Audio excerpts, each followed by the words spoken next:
entertainment, live bands, and DJs as well.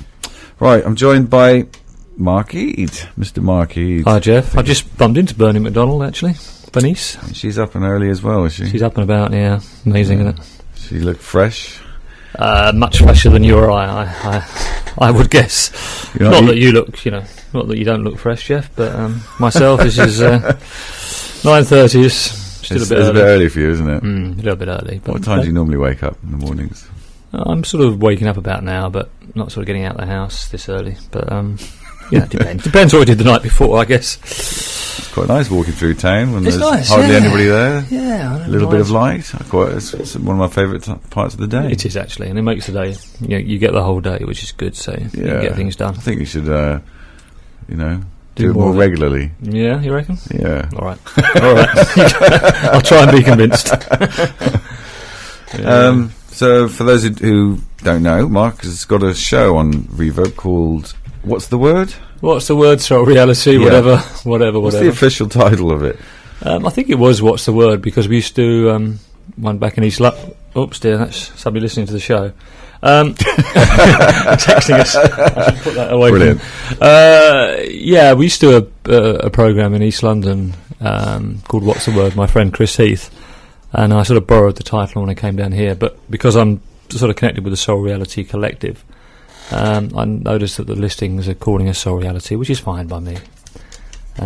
So that's on Sundays. Lunchtime, yeah. Although I tend to delegate it now to members of the collective. I think the last one, Terry and Steve and Johanna, did a lot of the on-mic stuff, and I just sit in the background giving them annoying prompts. And what sort of music can we expect from you? Broadly psychedelic soul, I guess. I mean, it's sort of Buddy Miles to Lewis Taylor to... It's quite a broad remit, but tends to be sort of groove-based. Although we do have a 10-minute section called Eclectic Corner where we can play whatever we want. Sort of really folky left field stuff or whatever. Yeah. So it's kind of reflects the spirit of the Soul Reality Collective, or a group of musicians in London and Brighton who play groove-based music. But some of the influences on the show are drawn from that, whether it's sort of Joplin-esque stuff, Sly Stone, through to new acts like Citizen Cope. It's that kind of soul, but soul with added ingredients, perhaps. Okay. What is soul music then exactly? It's putting you on the spot, but I think it's what does it mean? It's derivative of black, music of black origin, derivative of gospel and blues, isn't it? And I think I read an article in the Guardian the other day. Somebody talking about Whitney Houston. It was like soul is now something you do rather than you feel. And I think it's a style of singing which involves lots of notes. But I'm not sure. I think ironically, we lost a lot of the soul as singers have become more technically proficient. I think it's become a style, a musical style. But I think for me, it's always Aretha Franklin and Al Green, and those guys really feel it, and it does very much come from the gospel tradition.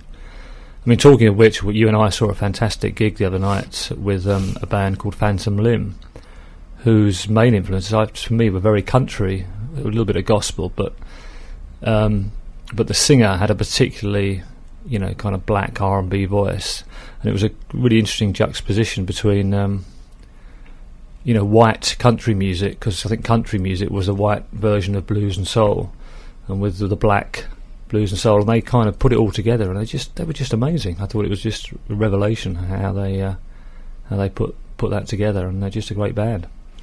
Well, you brought in their CD, which is a CD live in Bristol. It's only available at gigs, I think. I did look for it on the internet, but I think it's a good idea, because live they came across really well. I mean, they're as good as anything I've seen in the last few years. Yeah, I thought they were just really absolutely knocked me out. And she has a great presence on stage. A big lady. Yeah. I think they've all got connections with Massive Attack. I noticed the main writer and producer has done a lot of work with Massive Attack, but they're musically they're somewhat removed from Massive Attack, apart from the fact that Yolanda's got this incredible black soul voice, which she uses to tremendous effect by the fact that it's positioned in this unique way. I thought the band were very tasteful as well. I don't know what you thought of them. I thought they were excellent. Yeah, they did everything in the right places. Exactly. Not too much, not too little.